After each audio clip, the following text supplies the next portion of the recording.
Hello guys! Mega love shout out to all viewers. Welcome back to my YouTube channel. So for today's cooking vlog is I'm going to cook Chinese recipe. It's called steamed chicken with mushroom. First I am going to show you how to marinate the chicken. So steamed chicken with mushroom is a home cooked dish popular among Cantonese. Why? It is because it's quick and easy to prepare, and the sauce is the most satisfying part of this dish. So this is a bone-in chicken. I have already washed this one and clean. I rub it with rock salt and then wash it. So this is clean already, ready to marinate. And in most Chinese in Asia, they prepare to steam the chicken bone in. That's why the chicken I bought is with bones. You can actually remove the bones or use chicken breast meat. But don't you know that the bones add some flavor to the sauce formed on the plate after steaming? That's why I prefer, or even my employer, they prefer to eat chicken bone in. Okay, so I use this marinade or this sauce for marinating the chicken. Soy sauce, light soy sauce, sesame oil, oyster sauce, and this Chinese rice wine. And I'm going to put some ginger. This is young ginger. Okay, because ginger is particularly suitable for marinating chicken and beef. So what I'm going to do is to grate the ginger, then squeeze the juice out before putting it on the meat. Okay, so let's do that, guys. Okay, so just combine all the ingredients with the chicken. Okay, I'm going to put this light soy sauce.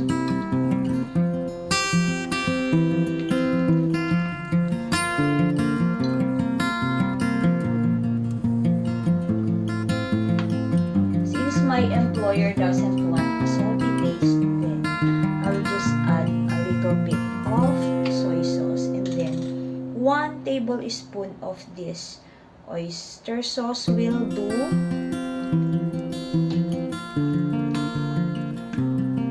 Sesame oil,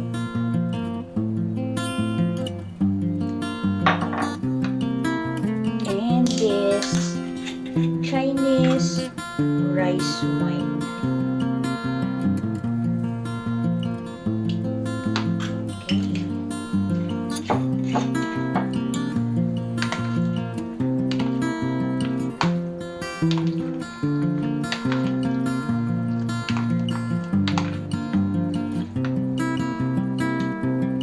Using grater, I will grate this ginger before squeezing the juice.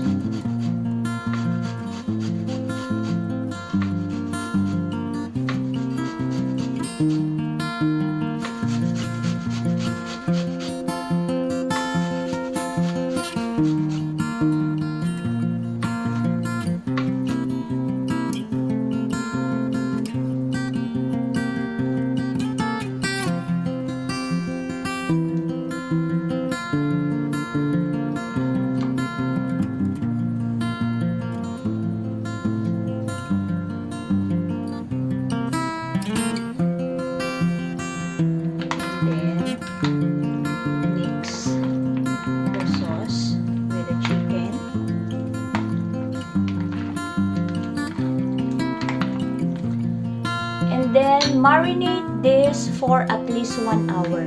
But the best way is to marinate the chicken overnight in the refrigerator to let the meat absorb the flavor.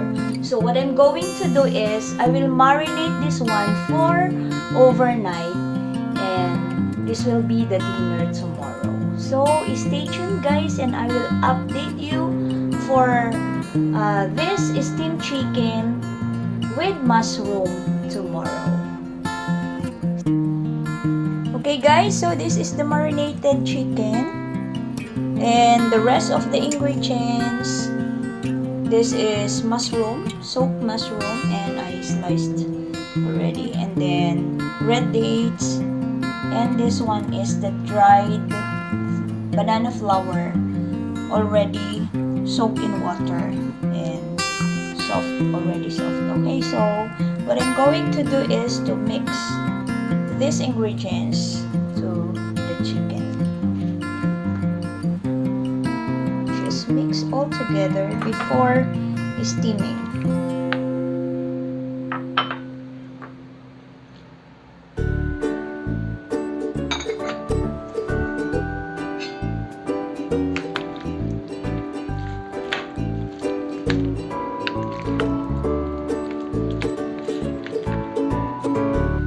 Okay, so I will transfer it here.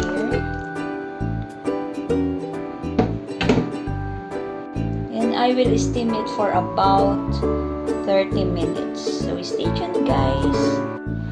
Okay, so this is it guys, ready for steaming na.